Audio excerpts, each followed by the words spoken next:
പ്രിയപ്പെട്ട ശ്രോതാക്കളെ, സംഘാടകരെ, സത്യത്തിൽ ശ്രോതാക്കളല്ല, നമ്മളെല്ലാവരും സംഘാടകരാണ്.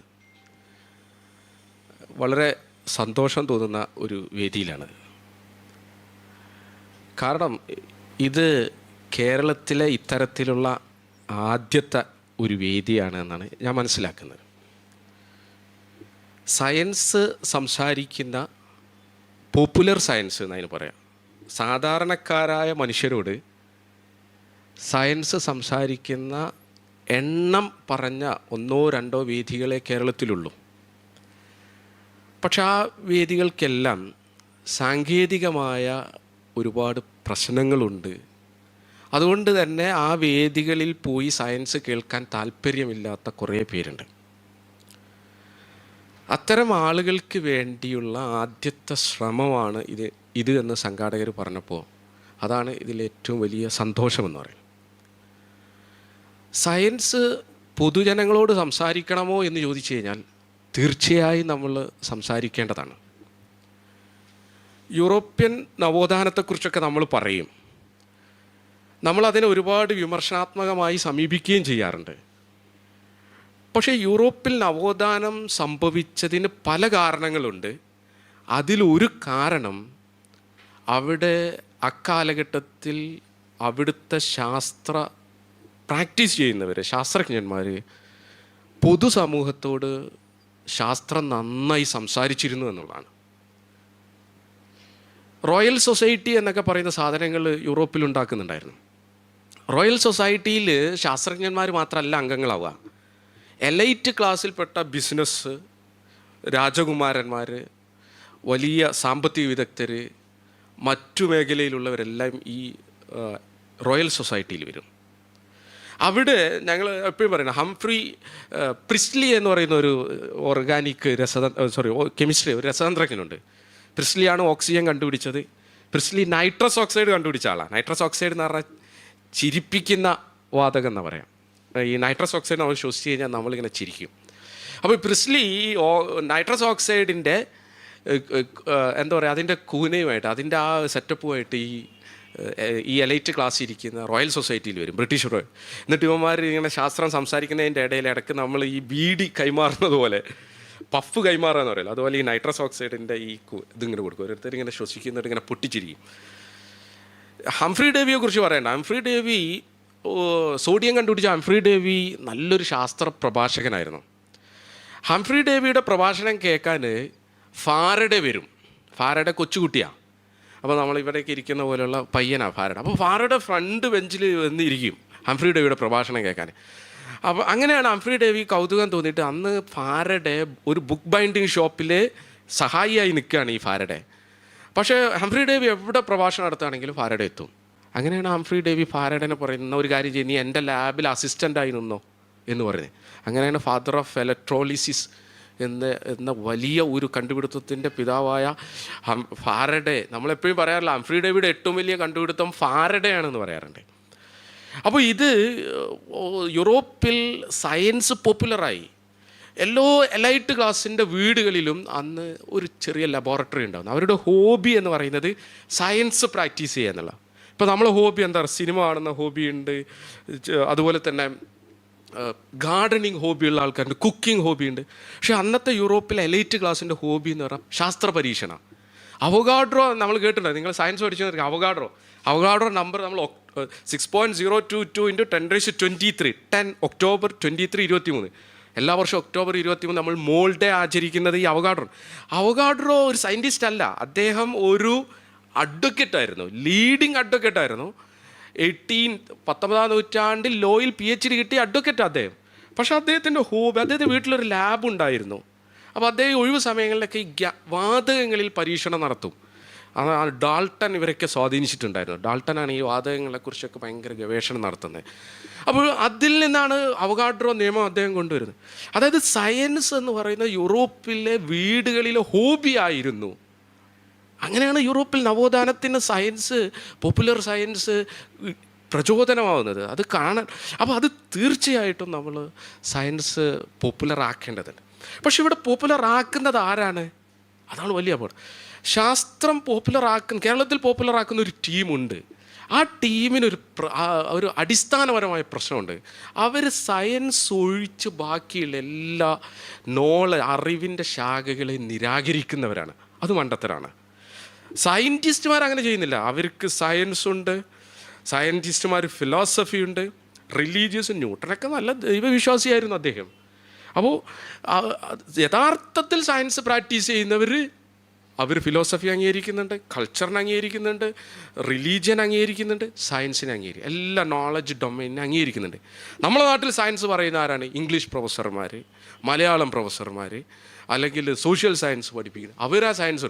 അവർക്ക് അവരുടെ സബ്ജക്റ്റിൽ കോൺഫിഡൻസ് ഇല്ലാതെ സയൻസ് എന്തോ മാത്രമാണ് ശരിയെന്ന് പറഞ്ഞ് സയൻസ് പറയും. അപ്പോൾ തീർച്ചയായിട്ടും സയൻസ് പോപ്പുലറാക്കേണ്ടതുണ്ട്, സയൻസായി അവതരിപ്പിക്കേണ്ടതുണ്ട്. അതിനുള്ളൊരു വേദി കേരളത്തിൽ, പ്രത്യേകിച്ച് മലബാർ ഏരിയയിൽ നമുക്ക് ഉണ്ടാക്കിയെടുക്കേണ്ടതുണ്ട്. അപ്പോൾ അതാണ് ഇതിലേറ്റവും വലിയ ഒരു അഡ്വാൻറ്റേജായി ഞാൻ മനസ്സിലാക്കുന്നത്. അതുകൊണ്ട് തന്നെ ഇന്ന് ഈ വേദിയിലേക്ക് ക്ഷണിച്ച മുസമ്മിൽ സാറും അതുപോലെ തന്നെ ഫാരിസ്, ഞാൻ കണ്ടിട്ടില്ല ഇതുവരെ, ഫേസ്ബുക്കിൽ കണ്ടിട്ടുണ്ട്. ഫാരിസിൻ്റെ ഒരു 3-4 പുസ്തകങ്ങൾ ഞാൻ വായിച്ചിട്ടുണ്ട്. ഒരു പുസ്തകം എപ്പോഴും എൻ്റെ ടീ ടേബിളിൽ എപ്പോഴും ഉണ്ടാവും, ഇടയ്ക്കിടയ്ക്ക് വായിക്കാൻ. ഇടയ്ക്കിടയ്ക്ക് നമ്മൾ ദൈവത്തെക്കുറിച്ച് ഡൗട്ട് വരുമ്പോൾ നമ്മൾ വായിച്ച് നോക്കാൻ പോകുന്ന പുസ്തകമാണ്. നല്ലൊരു എഴുത്തൻ, അള്ളാഹു അദ്ദേഹത്തിന് ബർക്കത്ത് നൽകുമാറാവട്ടെ എന്ന് ഞാൻ പ്രാർത്ഥിക്കുകയാണ്. കാരണം വളരെ ചെറുപ്പക്കാരനാണ് അദ്ദേഹം, ഒരുപാട് സേവനങ്ങൾ ആ മേഖലയിൽ ചെയ്യുന്നുണ്ട്. ഞാൻ ഇന്ന് സംസാരിക്കുന്നത് എൻഡോർഫിൻ എന്ന് പറയുന്ന ഒരു ടോപ്പിക്കാണ്. ഈ ടോപ്പിക്ക് എടുക്കാൻ ഉണ്ടായൊരു കാരണം, ഞങ്ങളുടെ നാട്ടിലൊക്കെ ഇങ്ങനെ വ്യായാമത്തെക്കുറിച്ച് വലിയൊരു വിവാദവും, കുറേ പേര് വ്യായാമത്തിലേക്ക് പോകുന്ന ഒരു ടെൻഡൻസി ഉണ്ട് നാട്ടിൽ. അപ്പോൾ നാട്ടിലിങ്ങനെ ഒരു സംഭവം ആയപ്പോൾ ഞാൻ ഇതിനെക്കുറിച്ച് നേരത്തെ തന്നെ ഞാൻ കോളേജിലൊക്കെ ഈ കെമിസ്ട്രി അസോസിയേഷനുമായി ബന്ധപ്പെട്ടൊക്കെ, എല്ലാ കെമിസ്ട്രി അസോസിയേഷനുമായി ബന്ധപ്പെട്ട് ഒരു ടോക്ക് ഉണ്ടാവും, ഒരു ചടങ്ങിനൊരു ടോക്ക് ഉണ്ട്. അപ്പോൾ അതിന് വിളിക്കും. അപ്പോൾ വിളിക്കുമ്പോൾ അധ്യാപകർ പറയും, നീ വലിയ വലിയ കാര്യങ്ങളൊന്നും പറയരുത്, കുട്ടികൾക്ക് ബോറടിക്കുക, അപ്പോൾ അവർക്ക് ഇഷ്ടമുള്ള കാര്യങ്ങളാണ് പറയേണ്ടതെന്ന് പറയും. അപ്പോൾ അങ്ങനെ നമ്മൾ എടുക്കുന്ന ഒരു ടോപ്പിക്കാണ്. അപ്പോൾ അതുമായി ബന്ധപ്പെട്ട കുറച്ച് കാര്യങ്ങളാണ് നമ്മൾ പറയുന്നത്. പക്ഷേ ഇതിൽ കുറേ രസമുണ്ട് എന്നാണ് മനസ്സിലായത്. അതുകൊണ്ട് തന്നെ സയൻസിൻ്റെ സാങ്കേതിക വാക്കുകൾ പരമാവധി ഒഴിവാക്കി കുറച്ച് കാര്യം നമുക്ക് സംസാരിക്കാം. നോക്കൂ, നമ്മുടെ എല്ലാ കാര്യങ്ങളും നിയന്ത്രിക്കുന്നത് തലച്ചോറാണ് എന്നുള്ളത് നമ്മൾ കണ്ടെത്തുന്നത് വളരെ വൈകിയാണ്. എനിക്കൊരു 1981 ഹാമിൽട്ടൺ എന്ന് പറയുന്ന ഒരു സയൻറ്റിസ്റ്റാണ് ന്യൂറോൺ എന്ന വേർഡ് ആദ്യമായി കോയിൻ ചെയ്യുന്നത്. 1891 കേട്ടോ, 1891. പിന്നെയും തലച്ചോറാണ് കാര്യങ്ങൾ നിയന്ത്രിക്കുന്നതെന്ന് നമ്മൾ മനസ്സിലാക്കുന്നത് ഈ ഫസ്റ്റ് വേൾഡ് വാറിനോടൊക്കെ അടുത്ത സമയത്താണ്. അതൊരു സംഭവം ഉണ്ടായിരുന്നു. ഫസ്റ്റ് വേൾഡ് വാറൊക്കെ അടുത്ത കാലമായപ്പോഴേക്ക് ബുള്ളറ്റിൽ, നമ്മളെ തോക്കിന്ന് വരുന്ന ബുള്ളറ്റിൽ വലിയ മാറ്റം വന്നു. നേരത്തെ വലിയ ബുള്ളറ്റുകളാണ് ഉണ്ടായിരുന്നത്. അതെവിടെയെങ്കിലും അങ്ങ് പതിച്ചു കഴിഞ്ഞാൽ പാറക്കല്ല് വീണ പോലെയാണ്, ആ ഭാഗം അങ്ങ് തകർന്നു പോകും. പക്ഷേ ഫസ്റ്റ് വേൾഡ് വാറൊക്കെ അടുത്തപ്പോൾ ചെറിയ ഫൈൻ ബുള്ളറ്റുകൾ വരാൻ തുടങ്ങി. ഈ ബുള്ളറ്റുകളുടെ പ്രത്യേകത വെച്ചാൽ ഇത് കയറിക്കഴിഞ്ഞാൽ ഇതിലോട്ട് കയറിയിട്ട് തുളച്ചപ്പുറം കിടക്കും, ഒരു എൻ്റർ ആൻഡ് എക്സിറ്റ് ഹോൾ ഉണ്ടാവും. ആ സമയമായപ്പോഴേക്ക് നഴ്സിംഗ് എന്ന് പറയുന്ന ഒരു ശാസ്ത്രശാഖ, അല്ല നഴ്സിംഗ് നന്നായി, മെഡിക്കൽ രംഗത്ത് നഴ്സിംഗ് നന്നായി വികസിക്കുകയും പലരും യുദ്ധ മുന്നണിയിലൊക്കെ അപകടം പറ്റിയവർ സർവൈവ് ചെയ്യുന്ന ഒരു രീതിയിലേക്ക് വന്നു. അപ്പോൾ ഡോക്ടർമാരുടെ മുന്നിൽ കുറേ കേസുകൾ വന്നു. അതായത് തലച്ചോറിൻ്റെ പല ഭാഗങ്ങളിൽ ബുള്ളറ്റ് കൊണ്ട ആൾക്കാർ, ഇവരൊക്കെ സർവൈവ് ചെയ്യുന്നുണ്ട്. അപ്പോൾ കുറേ ഭടന്മാർ അല്ലെങ്കിൽ കുറേ സോൾജിയേഴ്സ്, അവർക്ക് ഒരു വലത് ഭാഗത്താണ് മുറിവേറ്റിരിക്കുന്നത്. അവരുടെ ഒരു പ്രത്യേകത, അവർക്ക് മുഖമാണെന്ന് തിരിച്ചറിയാൻ പറ്റും, പക്ഷേ ആരുടേതാണ് എന്ന് തിരിച്ചറിയുന്നില്ല. വേറെ കുറച്ച് ആൾക്കാർ തലച്ചോറിൻ്റെ വേറെ ഭാഗത്താണ് അവർക്ക് മുറിവേറ്റിരിക്കുന്നത്. അവർക്ക് സംസാരിക്കാൻ കഴിയുന്നില്ല, പക്ഷേ ഭാഷ തിരിച്ചറിയാൻ പറ്റുന്നു. വേറെ കുറേ സോൾജിയേഴ്സ്, അവർക്ക് വേറൊരു ഭാഗത്ത് മുറിവേറ്റിരിക്കുന്നു. അവരുടെ പ്രത്യേകത, സംസാരിക്കാം, കാര്യങ്ങൾ മനസ്സിലാവുന്നു, വായിക്കാനൊക്കെ പറ്റുന്നുണ്ട്, പക്ഷേ എഴുന്നേറ്റ് നടക്കാനും പിന്നെ കൈകൾ അനക്കാനൊന്നും പറ്റുന്നില്ല. അപ്പോൾ ഇതൊരു വലിയ കേസായിരുന്നു ഡോക്ടേഴ്സിന് മുന്നിൽ. അപ്പോൾ ന്യൂറോ സയൻറ്റിസ്റ്റുമാർക്ക് മനസ്സിലായി, തലച്ചോറ് അല്ലെങ്കിൽ ബ്രെയിൻ ഒരൊറ്റ യൂണിറ്റ് അല്ലെന്നും ഇതിന് പല ഭാഗങ്ങളുണ്ടെന്നും ഓരോ ഭാഗങ്ങളും ഓരോ കാര്യങ്ങളെയാണ് നിയന്ത്രിക്കുന്നതെന്നും ആദ്യമായി മനസ്സിലാക്കുന്നത് ഈ 1906 ഫസ്റ്റ് വേൾഡ് വാറിൻ്റെ ഒക്കെ ഒരു സമയത്താണ്. അങ്ങനെയാണ് നമ്മൾ ന്യൂറോയിലേക്ക് കൂടുതൽ ഗവേഷണത്തിലേക്ക് പോകുന്നത്. അങ്ങനെയാണ് നമ്മൾ മനസ്സിലാക്കുന്നത് ലിംബിക് സിസ്റ്റം, അതായത് ഈ thalamus, hypo campus, hypo thalamus, amygdala പോലുള്ള ഈ ഭാഗങ്ങളാണ് നമ്മുടെ വികാരങ്ങൾ. ഈ ഭാഗങ്ങളെ നിയന്ത്രിക്കുന്നത് ഈ ലിംബിക് സിസ്റ്റമാണ് എന്ന് നമ്മൾ മനസ്സിലാക്കുക ചെയ്യുന്നത്. അപ്പോൾ അതുമായി ബന്ധപ്പെട്ട് നമ്മുടെ ഇമോഷൻസ് എങ്ങനെയാണ് മനുഷ്യൻ ചിന്തിക്കുന്നത്, എങ്ങനെയാണ് മനുഷ്യൻ കരയുന്നത്, എങ്ങനെയാണ് മനുഷ്യൻ ചിരിക്കുന്നത്, എപ്പോഴാണ് സന്തോഷം തോന്നുന്നത് എന്നൊക്കെയുള്ള റിസർച്ച് കൂടുതൽ വരുന്നത്. അങ്ങനെ ആ റിസർച്ചിൻ്റെ ഭാഗമായിട്ട് വലിയ ഗവേഷണങ്ങൾ വരുന്നുണ്ട്. പക്ഷേ മനുഷ്യൻ്റെ മുന്നിൽ ഈ സാധനങ്ങളുണ്ട്, ലഹരി എന്ന് പറയുന്ന സാധനങ്ങളുണ്ട്. നമ്മൾ ലഹരി പോപ്പി ട്രീസുകൾ എന്നാണ് ഉപയോഗിച്ച് തുടങ്ങിയെന്ന് ചോദിച്ചു കഴിഞ്ഞാൽ മനുഷ്യനുള്ള കാലത്ത് തന്നെ ഉണ്ടെന്നാണ് പറയുന്നത്. ഇപ്പോൾ ഇത് എന്ന് പറയുന്നത് നമ്മളെ മെസപ്പൊട്ടോമിയയിലെ ചുവർച്ചിത്രങ്ങളിൽ നിന്ന് കിട്ടിയ ഒരു ചുവർച്ചിത്രമാണ്. ഒരു വേദന സംഹാരിയായിട്ട് മനുഷ്യൻ ഇത് ഉപയോഗിക്കാറുണ്ട് എന്നുള്ള ചരിത്രത്തിൽ രേഖപ്പെടുത്തപ്പെട്ടിട്ടുണ്ട്. മെസപ്പൊട്ടോമിയയിലുണ്ട്, മോഹൻജദാരോയിലെ ചുവർച്ചിത്രങ്ങളിലുണ്ട്. ലഹരിയായിട്ടെന്നാണ് ഉപയോഗിച്ചത് കൃത്യമായി ചരിത്രത്തിൽ എവിടെയും രേഖപ്പെടുത്തപ്പെട്ടിട്ടില്ല. പക്ഷേ വേദന സംഹാരിയായിട്ട് ഉപയോഗിക്കുന്നുണ്ട് എന്നറിയാം. പക്ഷേ ഇത് എങ്ങനെയാണ് വേദന സംഹാരിയാകുന്നത് എന്ന് നമ്മൾ മനസ്സിലാക്കുന്ന എപ്പോഴാണ്? 20-ാം നൂറ്റാണ്ടിൻ്റെ തുടക്കത്തിൽ 1906 അങ്ങനെ നമ്മൾ ഇങ്ങോട്ടേക്ക് വരുമ്പോൾ നമ്മുടെ ഇമോഷൻസ്, പ്രത്യേകിച്ച് സന്തോഷം എങ്ങനെയാണ് തോന്നുന്നത് എന്ന ഒരു റിസർച്ചിലേക്ക് നമ്മൾ എത്താണ്. ഡോസ്, നമ്മൾ സാധാരണ മെഡിക്കൽ ഡോസ് എന്നൊക്കെ പറഞ്ഞ പോലെ ഈ 4 മോളിക്യൂളാണ്. ഡോപ്പമിനാണ്, സെറട്ടോണിൻ, ഡോസിൽ ഓക്സിറ്റോസിനും സെറട്ടോണിനും എൻഡോർഫിൻ. ഈ 4 മോളിക്യൂളുകൾക്ക് സന്തോഷത്തിൽ നല്ല റോളുണ്ട്. ഇവരാണ് നമ്മളെ സന്തോഷത്തെ നിയന്ത്രിക്കുന്നത്, അല്ലെ സന്തോഷത്തെ കമ്മ്യൂണിക്കേറ്റ് ചെയ്യുന്നത് എന്ന് നമ്മളിപ്പോൾ തിരിച്ചറിഞ്ഞു കഴിഞ്ഞു. ഡോപ്പമീന്, ഇതിൽ ഓരോ മോളിക്യൂളും നമ്മൾ ഡിസ്കസ് ചെയ്യേണ്ടതാണ്. ഡോപ്പമീൻ ബേസ്ഡ് ആ ഇൻഡസ്ട്രി ഡെവലപ്പ് ചെയ്തിപ്പോൾ ഡോപ്പമിൻ ഡ്രഗുകൾ, ഡോപ്പമിൻ ഡ്രിങ്കുകൾ, ഡോപ്പമിൻ അറ്റ്മോസ്ഫിയർ. എനിക്ക് തോന്നുന്നൊരു 4-5 മാസം മുമ്പ് ഹിന്ദു പേപ്പറിലെ സൺഡേ സ്പെഷ്യലിസ്റ്റ് ഡോപ്പമിൻ സ്പെഷ്യലിസ്റ്റായിരുന്നു. ഡോപ്പമിൻ എന്നായിരുന്നു അതിൻ്റെ പേര് തന്നെ. ഡോപ്പമിൻ ഇൻക്രീസ് ചെയ്ത് സൊസൈറ്റി ഡോപ്പമിൻ തേടുന്നു, ആർട്ടിക്കിളുകൾ വരാൻ തുടങ്ങി, ലിറ്ററേച്ചർ വരാൻ തുടങ്ങി.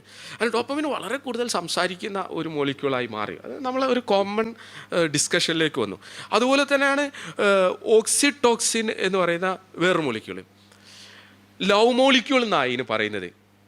നമ്മൾ 2 പേര് ഒരു ഹണിമൂണിൽ നമ്മളെ നിർത്തുന്ന ഓക്സിറ്റോസിനാണ്. ഒരമ്മ കുഞ്ഞിന് മുല കൊടുക്കുന്നത് അപ്പോൾ ഉണ്ടാകുന്ന മോളിക്യൂൾ ഓക്സിറ്റോസിനാണ്.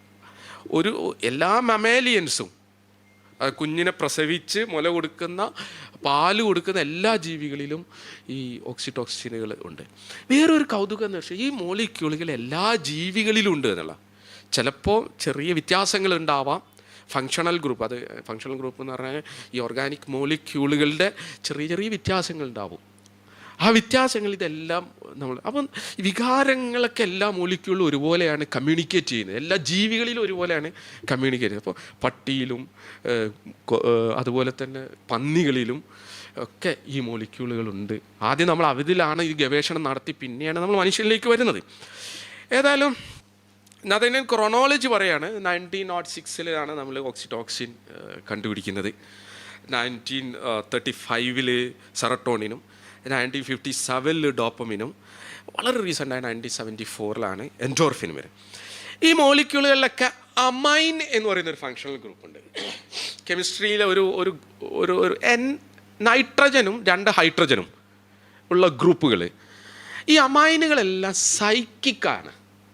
നമ്മളിപ്പോൾ പറയാറില്ലേ, നമ്മളെ MDMA, LDA ഇങ്ങനെയുള്ള ഈ ഡ്രഗുകളെ പൊതുവിൽ പറയുന്ന പേര് ആംഫിറ്റമൈൻസ് എന്നാണ്.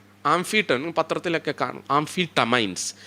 ഈ അമൈൻ മോളിക്യൂളുകൾ ആണ് സൈക്കോ മോളിക്യൂൾ. നമ്മളെ വികാരങ്ങളെ, ഇമോഷൻസിനെ നിയന്ത്രിക്കുന്ന ഒരു ഗുണം അമൈൻസുകൾ ഉണ്ട് എന്നുള്ളത്.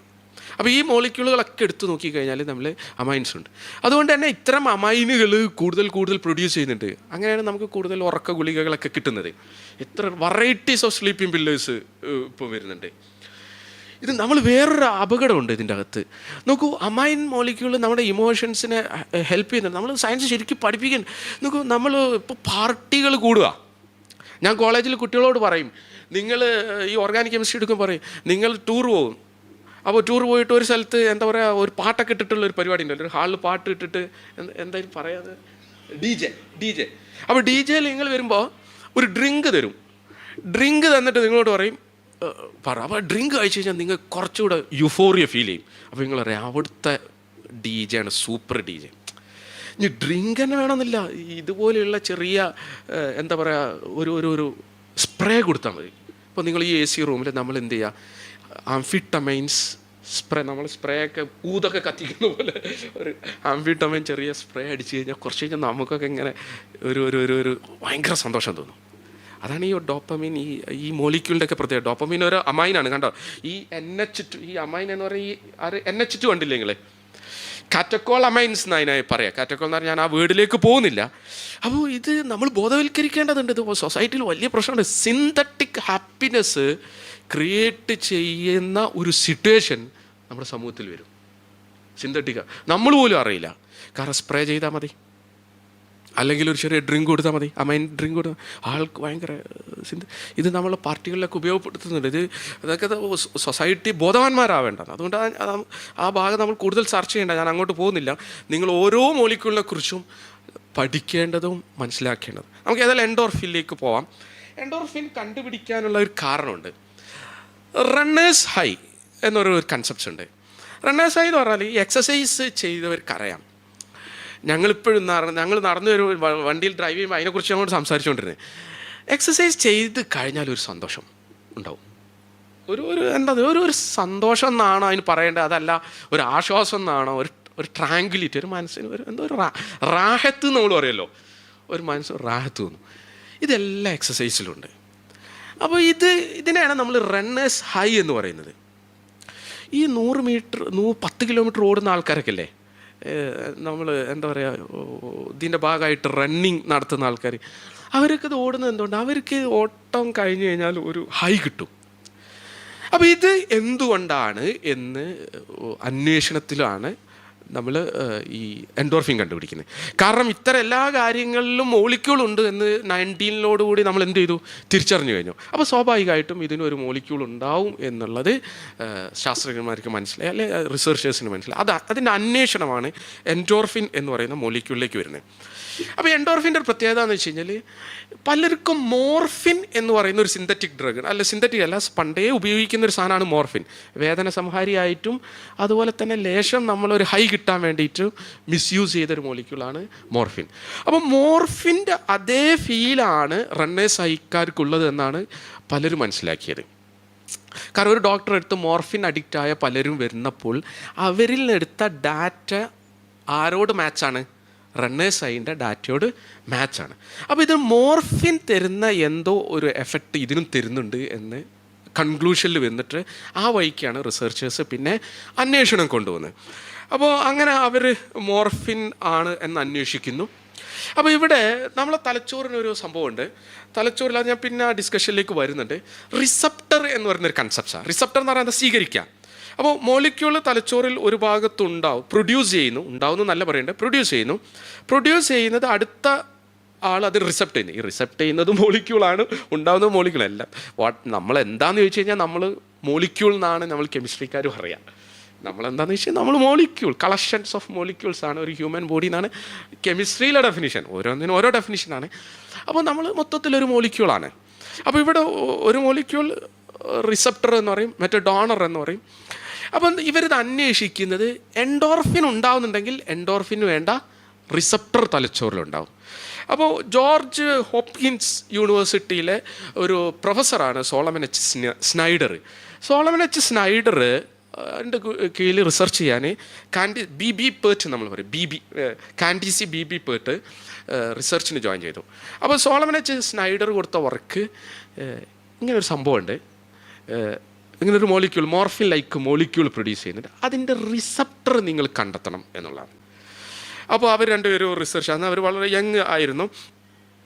1973 ഈ കാൻഡിസി ബി പേർട്ടിൻ്റെ റിസർച്ച് തീസിസ് അവർ സബ്മിറ്റ് ചെയ്തു. അതായത് ഒരു മോർഫിൻ ലൈക്ക് ഒരു മോളിക്യൂള് ബ്രെയിനിൽ പ്രൊഡ്യൂസ് ചെയ്യുന്നുണ്ടെന്നും അതിനുള്ള റിസപ്റ്റർ ഇന്നതാണെന്നും പറഞ്ഞ് അവരൊരു തീസിസ് സബ്മിറ്റ് ചെയ്തു. അപ്പോൾ സോളമൻ എച്ച് സ്നൈഡർ അടുത്ത റിസർച്ച് സ്കോളർക്ക് ഒരു വർക്ക് കൊടുത്തു. അവർ സിമെൻറ്റോഫ്, റബി സിമെൻറ്റോ എന്ന അവരുടെ പേര്. റബി സിമെൻറ്റോ അടുത്ത സ്റ്റുഡൻറ്റ്. റബി സിമെൻറ്റോവിന് പറഞ്ഞു റിസപ്റ്റർ ഉണ്ടെന്ന് ആ ഗ്രൂപ്പ് കണ്ടുപിടിച്ചു. നിൻ്റെ വർക്ക് എന്താണെന്ന് വെച്ച് കഴിഞ്ഞാൽ ഈ മോളിക്യൂൾ കണ്ടെത്തുക എന്നുള്ളതാണ്. അപ്പോൾ അദ്ദേഹം നോക്കൂ, ഈ 1974 റിസർച്ച് അവർ പബ്ലിഷ് ചെയ്ത പേപ്പർ ഇപ്പോൾ നിങ്ങൾക്ക് ഗൂഗിളിൽ നോക്കിയാൽ കിട്ടും. അത് ഓപ്പൺ അസസ് പേപ്പറാണ്. 1976 അവർ പേപ്പർ പബ്ലിഷ് ചെയ്തു. ഇവരുടെ വർക്ക് ഇതായിരുന്നു, ഇദ്ദേഹത്തിൻ്റെ വർക്ക് ഇതായിരുന്നു. പശുക്കുട്ടി, ചെറിയ പശുക്കുട്ടി, കാഫ്, ചെറിയ പശുക്കുട്ടിയുടെ ബ്രെയിൻ എടുത്ത് ഹോമോജിനൈസ് ചെയ്തു. ഹോമോജിനൈസ് ചെയ്യുന്നത് നന്നായി ഡ്രെയിൻ ചെയ്ത്, അത് കെമിസ്ട്രിയാണ്, ഞാൻ അങ്ങോട്ടേക്ക് പോകുന്നില്ല.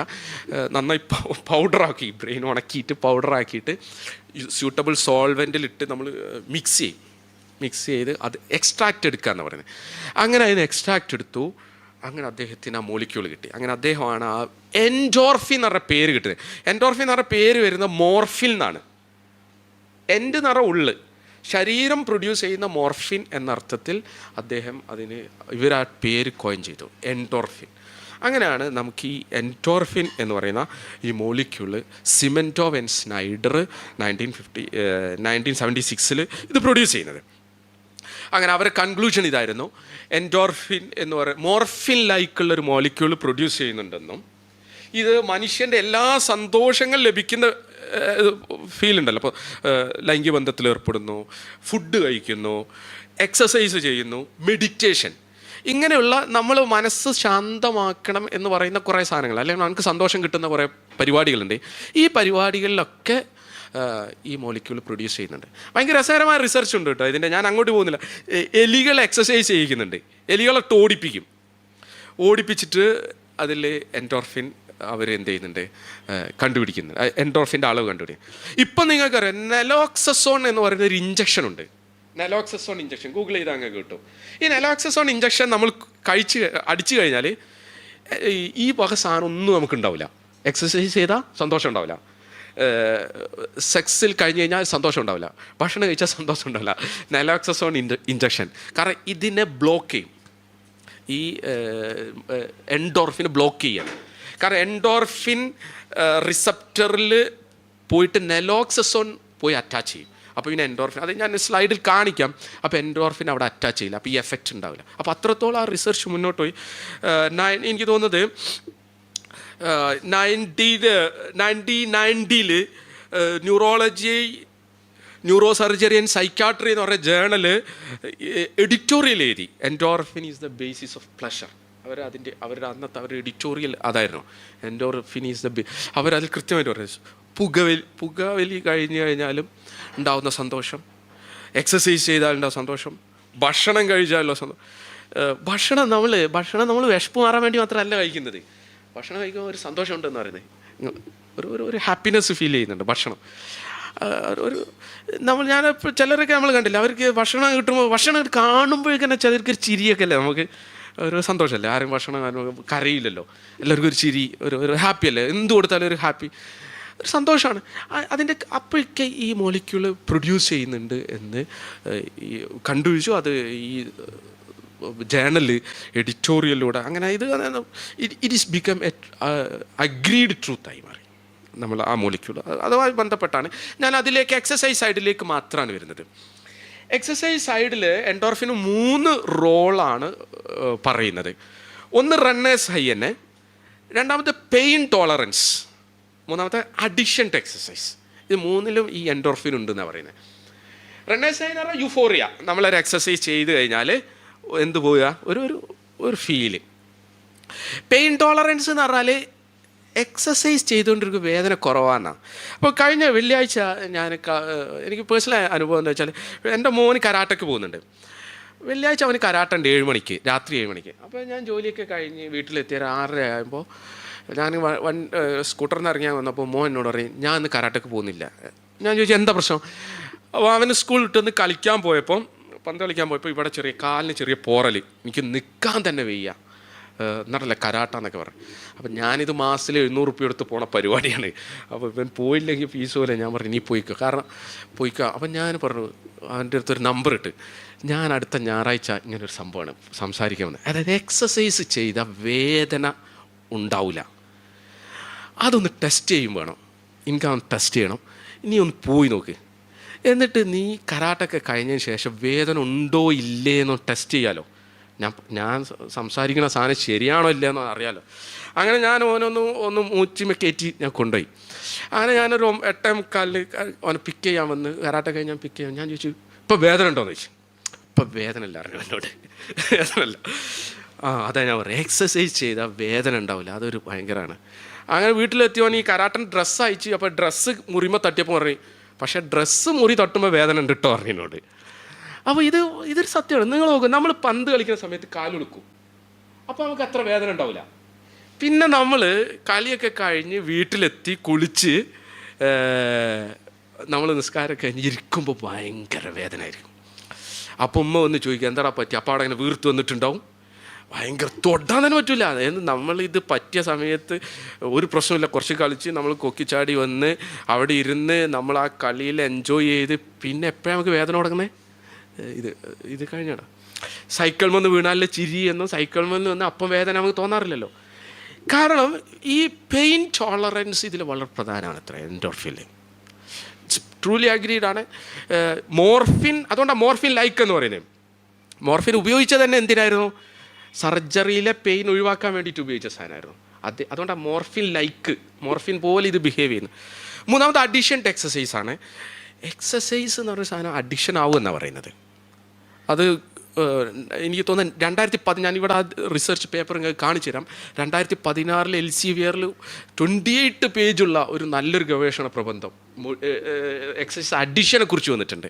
അതിൻ്റെ ഒരു ചെറിയൊരു ഭാഗം ഞാൻ കാണിക്കാം, നമുക്ക് അവിടെ സംസാരിക്കാം. ഈ മൂന്നിലും എൻഡോർഫിനുണ്ട്. എൻഡോർഫിന് ഗവേഷണങ്ങൾ ഇപ്പം ഒരുപാട് വന്നു. ഓരോ എക്സസൈസിൽ ഇപ്പം നമ്മൾ എൻഡോർഫിൻ അളവ് എടുക്കുന്നത് എങ്ങനെയാണെന്ന് വെച്ച് കഴിഞ്ഞാൽ പുതിയ ടെക്നോളജി ഉണ്ട് കേട്ടോ.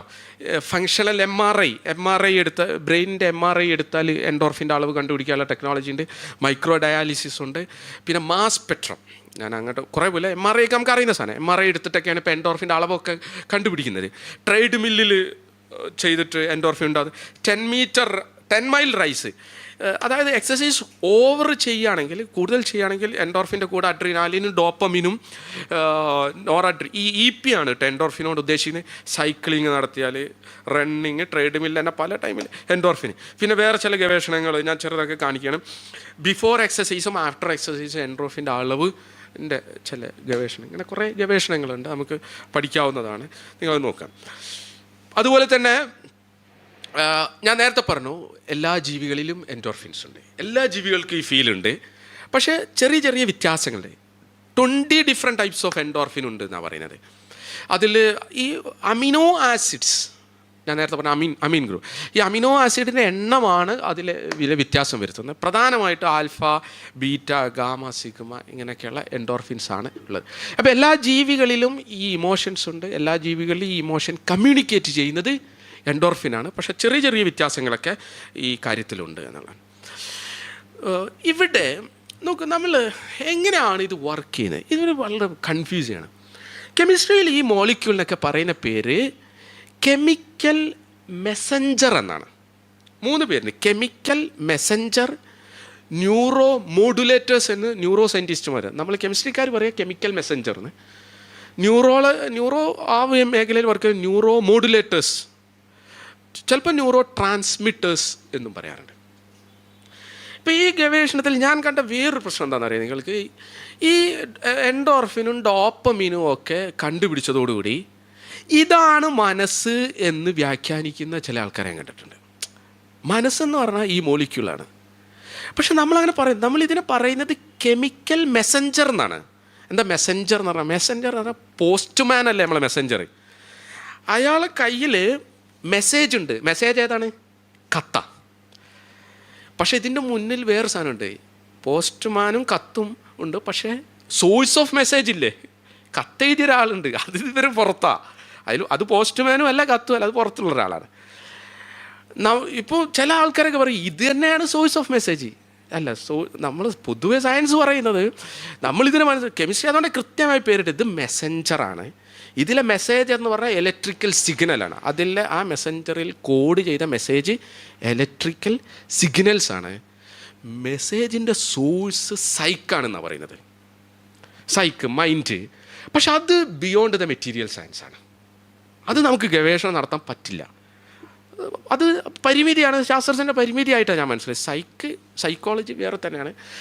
നമുക്ക് ഒരു മെറ്റീരിയൽ സയൻസിൻ്റെ ഭാഗത്തേക്ക് സൈക്കിനെ കൊണ്ടുവരാൻ പറ്റില്ല എന്നാണ് ഞാൻ മനസ്സിലാക്കുന്നത്. അപ്പോൾ ഇതിനെ അത് കൃത്യമായി മനസ്സിലാക്കുന്നത്, ഇത് മെസ്സഞ്ചറാണ്. ഇതിനകത്തുള്ള മെസ്സേജ് ഇലക്ട്രിക്കൽ സിഗ്നൽ. എങ്ങനെയാണ് മെസ്സേജ് ഉണ്ടാവുന്നത്? ഇവിടെ 2 ന്യൂറോണുകൾ ഉണ്ടാവുന്നുണ്ട്. ഈ 2 ന്യൂറോണുകൾ ടച്ച് ചെയ്യുന്നില്ല. ഇവർക്കിടയിൽ ഒരു ചെറിയ ഗ്യാപ്പ് ഉണ്ടാവും. 8ാം ക്ലാസ്സിലൊക്കെ നമ്മൾ പഠിക്കുന്നില്ല ന്യൂറോണിൻ്റെ ചിത്രമൊക്കെ എനിക്ക് തോന്നുന്നു 7ാം ക്ലാസ്സിൽ നിന്നൊക്കെ നമ്മൾ വരക്കാറുണ്ട്, ഡെൻഡ്രൈറ്റ്സ് എന്ന് പറയുന്നത്. അപ്പോൾ 2 ന്യൂറോണുകൾക്കിടയിൽ ചെറിയ ഗ്യാപ്പ് ഉണ്ടാവും. ആ ഗ്യാപ്പിനെ നമ്മൾ പറയുന്ന പേര് സിനാപ്റ്റിക് ഗ്യാപ്പ് എന്നാണ് പറയാം.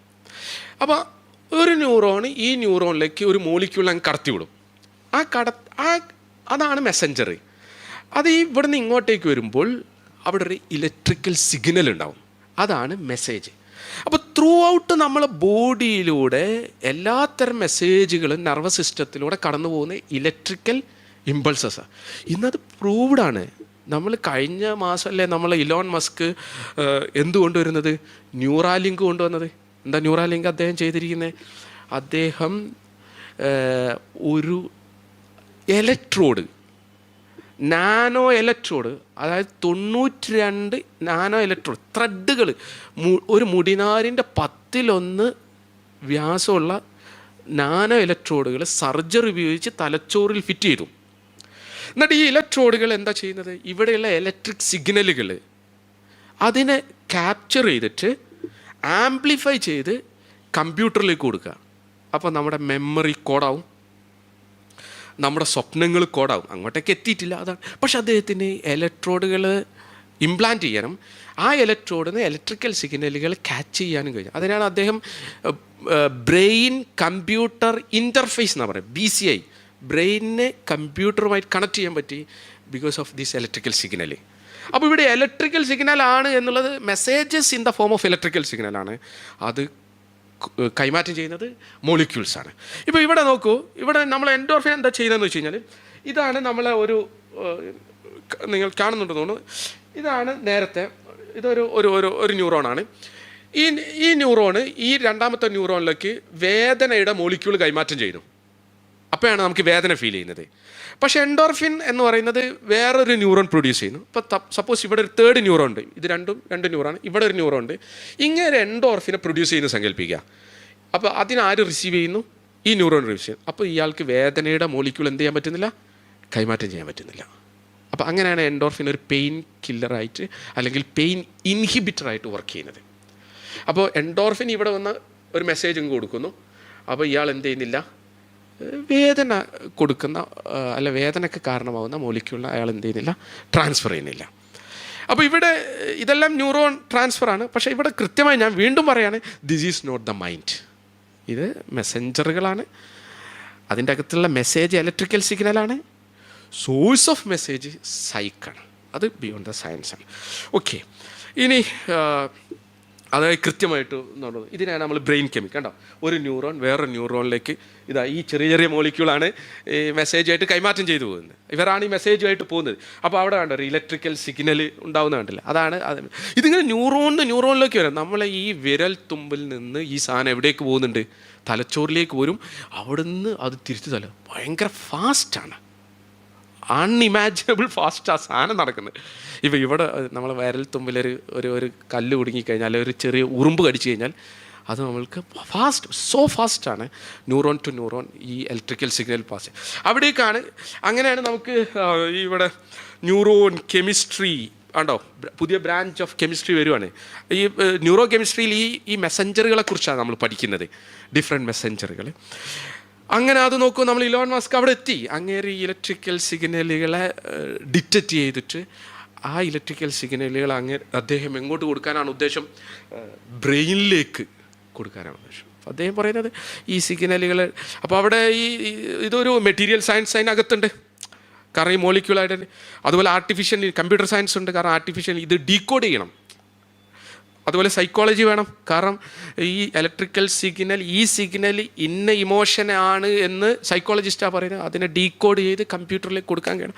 അപ്പോൾ ഇതൊരു വലിയ പ്രോജക്റ്റ്സാണ്. പക്ഷേ അത് സക്സസ്ഫുള്ളായി ഇദ്ദേഹം അത് സ്റ്റാർട്ട് ചെയ്തു എന്നുള്ളതാണ്. ഇതിനെക്കുറിച്ച് നിങ്ങൾ കൂടുതൽ പഠിക്കാം. പാർക്കിൻസൺ പോലുള്ള ഡിസീസസിനെ ഇത് ഹെൽപ്പ് ചെയ്യുന്നതാണ്. അതുപോലെ തന്നെ പാരാലിസിസ്, ഇപ്പോൾ സ്ട്രോക്കൊക്കെ വന്നിട്ട് കിടക്കുന്ന ആൾക്കാർക്ക്, കാരണം അവരുടെ ആ ബ്രെയിൻ പാർട്ട് എന്തായിരിക്കും, വീക്കായിരിക്കും. അപ്പോൾ അവിടെ ഈ ഇലക്ട്രോഡ് കൊടുത്തു കഴിഞ്ഞാൽ അവിടെ ഈ ഇലക്ട്രോഡ് സിഗ്നലുകൾ ആംപ്ലിഫൈ ചെയ്യുകയാണെങ്കിൽ അത് പാരാലിസിസ് പോലുള്ള അസുഖങ്ങൾക്ക് വലിയ ചികിത്സ അത്ഭുതമാവും എന്നാണ് അദ്ദേഹം പറയുന്നത്. എനിവേ, ഞാൻ ലാസ്റ്റ് ടോപ്പിക്കിലേക്ക് പോകണം. എക്സസൈസ് അഡീഷന് ഞാൻ ഒരൊറ്റ റിസർച്ച് പേപ്പറാണ്. ഈ ഫിസിയോളജി ആൻഡ് ബിഹേവിയറിൽ 2016 ഈ പേപ്പർ വരുന്നത്. അപ്പോൾ ഇവർ എന്താ ചെയ്യുന്നതെന്ന് വെച്ച് കഴിഞ്ഞാൽ ഇവരുടെ ഐഡിയ ഇതാണ്. എക്സസൈസ് പ്രൊഡ്യൂസ് ചെയ്യുമ്പോൾ എൻഡോർഫിൻ ഉണ്ടാകുന്നുണ്ടെന്ന് പറയല്ലോ. എൻഡോർഫിൻ മോർഫിൻ ഒരു ഡ്രഗാണ്. എല്ലാ ഡ്രഗിനും എന്ത് സ്വഭാവമുണ്ട്? അഡിഷൻ സ്വഭാവം. അപ്പോൾ എക്സസൈസിന് എന്തുണ്ടാവണം? അഡിഷൻ ഉണ്ടാവണം എന്നാണ് ഇവർ. അപ്പം അങ്ങനെയാണെങ്കിൽ എക്സസൈസ് അഡിഷൻ എന്തിന് സമാനമായിരിക്കണം? ഡ്രഗുകളുടെ അഡിഷന് സമാനമായിരിക്കും. അപ്പോൾ ഇവർ 2 ഗ്രൂപ്പ് സെലക്ട് ചെയ്യാണ്. ഒന്ന് എക്സസൈസ് അഡിഷനുള്ള ഗ്രൂപ്പിനും അങ്ങനെ അഡിഷൻ ഇല്ലാത്തൊരു ഗ്രൂപ്പിനെയും. അഡിഷനുള്ള ഗ്രൂപ്പ് ഒരു 21 ക്വസ്റ്റ്യനെയർ അവർ കൊടുക്കുന്നത്.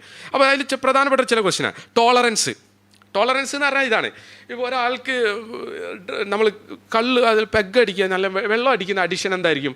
ആദ്യം ഒരു പെഗ്ഗാണെങ്കിൽ അയാൾ പിന്നെ കിക്കാവില്ല, പിന്നെ അയാൾ എന്ത് ചെയ്യണം? അളവ് കൂട്ടണം. ഇതുപോലെ നിങ്ങൾക്ക് എക്സസൈസ് ഉണ്ടെങ്കിൽ ഒരു ഹൈ ഉണ്ടാവുമല്ലോ, ഇത് കിട്ടാൻ നിങ്ങൾക്ക് ഇങ്ങനെ അളവ് കൂട്ടണോ എന്നാണ് ചോദ്യം. ചില ആൾക്ക് എക്സസൈസ് അഡിഷൻ വന്നു കഴിഞ്ഞാൽ എന്തായിരിക്കും?